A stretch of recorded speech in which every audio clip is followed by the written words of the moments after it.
elves have completely rejected democracy and do not intend to change that stance soon, and dwarves are also happy to stand behind their leader.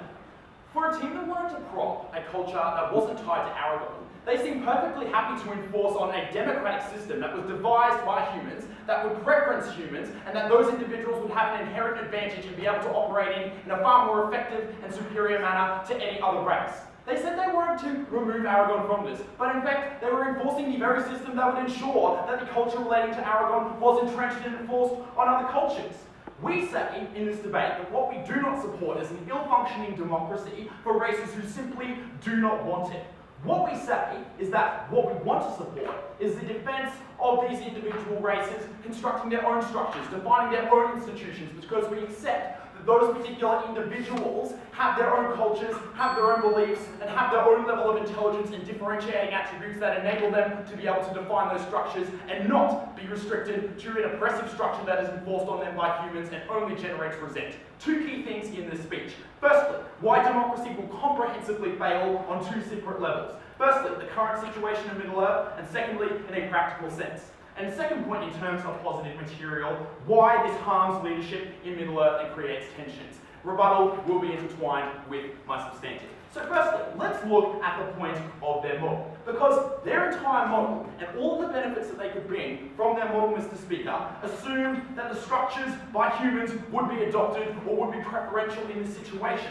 We thought that was incredibly harmful because democracy was inherently a human-based concept. We think that's incredibly regressive to the particular types of races in this type of debate because it says to those individuals that this is the preferential system. It says to those particular races that particular races. But furthermore, it says that a human system is inherently superior. We think that this privileges the intellect and culture of the humans in this particular world, and we say that is incredibly harmful. We say also, further to that, there's just a massive practical benefit of humans understanding how democracy works and how they'll be able to actually effectually use that system into favour their own biases and their own needs and wants.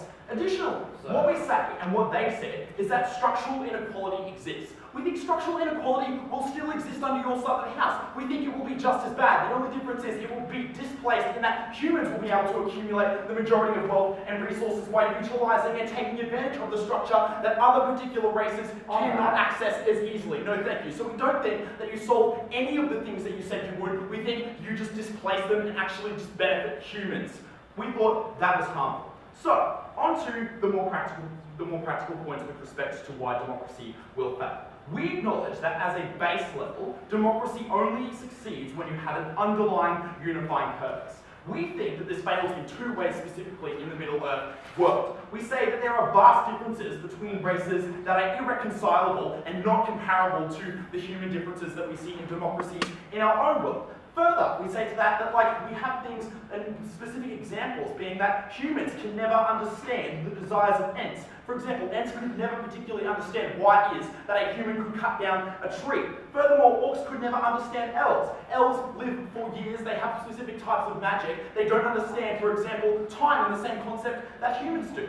Further to that, we say that the second reason is the enormous and irreconcilable racial differences between these particular groups. We think that, for example, dwarves and elves have been fighting and murdering each other for centuries. They absolutely despise each other, Mrs. and Madam Speakers. We think to the extent that we acknowledge that even if these individuals could understand the differences, that they can only purely understand them on an intellectual level. We say that they could never actually play out in a practical sense because we think that that actually leads to a superiority complex between these particular races. Because we think that dwarves, for example, will diminish human issues because, for example, they think that humans live for such a short amount of time. They're looking at the greater picture because they live pretty much forever. We think that it results in them privileging different things and diminishing the importance of other individuals' requirements.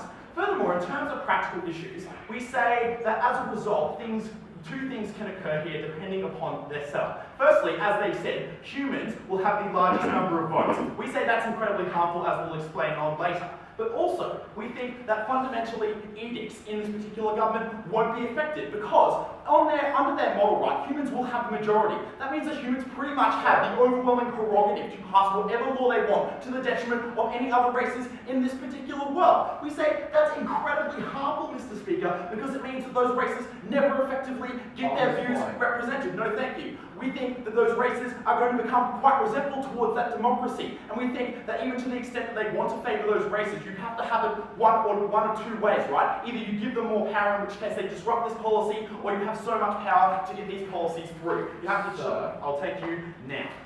Okay, the premise of this entire harm is that inequality, there's something wrong with it and it causes harms.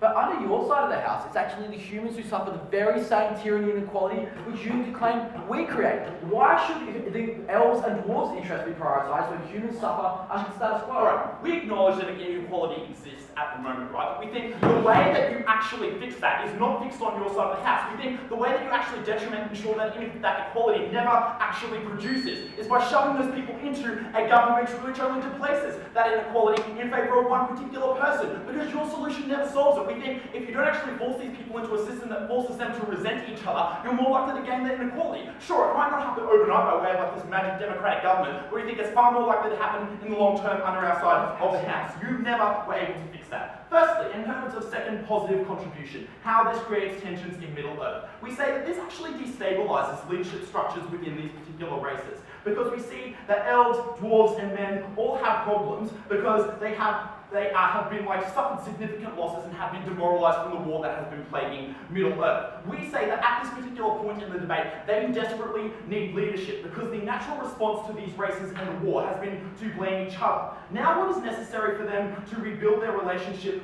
what is necessary for them to move past this, is to rebuild faith in their leadership before they can even think about seceding into some all-powerful government, right? What we say in this debate is that also the issues with trade agreement, even if they do have a functional leadership, we think that this will actually be dismissed because we don't think that they will actually buy into this. Additionally, we say that there are also many reclusive races that simply won't buy into this particular democracy. We think that it won't function effectively. For the reasons that this was always an inherently oppressive system that only displaced equality, and we were actually going to be able to solve it on a more long-term basis. We're so proud to propose.